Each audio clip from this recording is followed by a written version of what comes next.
Téléspectateurs de Bloc 221 TV, bonjour et bienvenue. C'est l'heure de la revue de l'actualité. Les leaders et alliés du candidat Ousmane Sonko ont organisé récemment une réunion pour affiner leur stratégie pour la présidentielle. Selon des indiscrétions, le docteur Cheikh Tidiane Dièye, qui a validé la preuve du parrainage, aurait refusé de retirer sa candidature pour la présidentielle au profit de celle de Bassirou Diomaye Faye. Dans un texte, le candidat déclare qu'il n'a pas participé à cette réunion et qu'il est toujours en phase avec Ousmane Sonko. Le candidat à la présidentielle de février 2024, Bassirou Diomaye Faye, a été inculpé et placé sous mandat de dépôt le 18 avril dernier pour acte de nature à compromettre la paix publique, outrage à magistrat et diffamation à l'encontre d'un corps constitué. À la veille des joutes électorales, le responsable de l'ex-Pastef est toujours en prison, ce qui est un problème selon Babacar Fall, secrétaire général du groupe de recherche et d'appui Conseil pour la démocratie participative et la bonne gouvernance, une organisation non partisane de promotion de la démocratie participative, du développement territorial et des droits humains. Selon lui, il y a un principe d'équité qu'il faut respecter pour tous les candidats. L'autre équation qui taraude l'esprit des Sénégalais, c'est de savoir le sort qui sera réservé au numéro 2 du parti dissous s'il remporte le scrutin. Babacar Fall est catégorique, s'il gagne, il sera immédiatement libéré et toutes les procédures vont cesser parce qu'on ne peut pas poursuivre un président de la République, a-t-il laissé entendre. La coordonnatrice de la jeunesse patriotique du Sénégal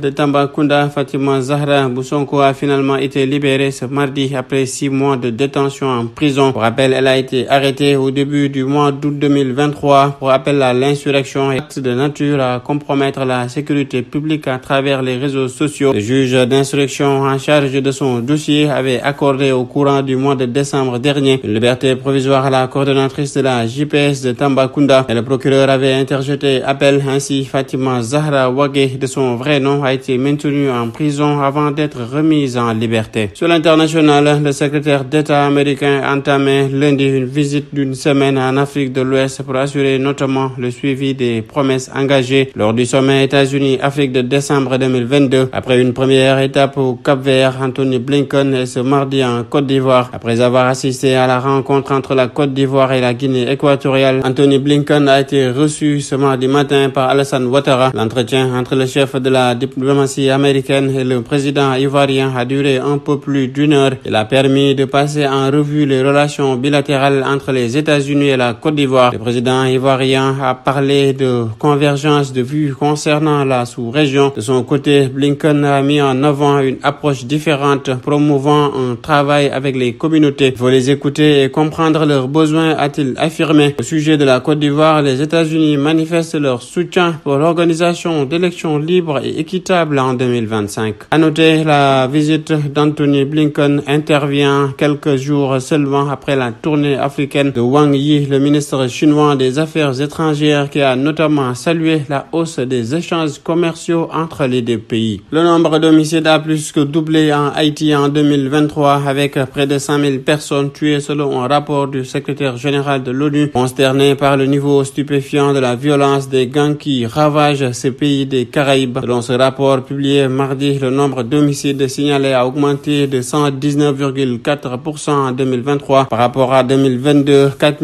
789 victimes ayant été déplorées, dont 465 femmes, 93 garçons et 48 filles. En sport, pour la première fois, le Sénégal réalise un carton plein à la CAN. Face à la Guinée, les Lions de la Teranga se sont adjugés le derby et confirment leur première place. L'UCC et ses protégés feront face à un meilleur troisième de la poule A, B ou F lors des 8e de finale. Avec cette victoire, le Sénégal garde sa place de leader, mais la Guinée perd la 2e place au profit du Cameroun à la différence de but. C'était tout, mesdames et messieurs. Nous vous donnons rendez-vous dans un autre numéro. D'ici là, restez avec nos programmes. Bloc 221 TV.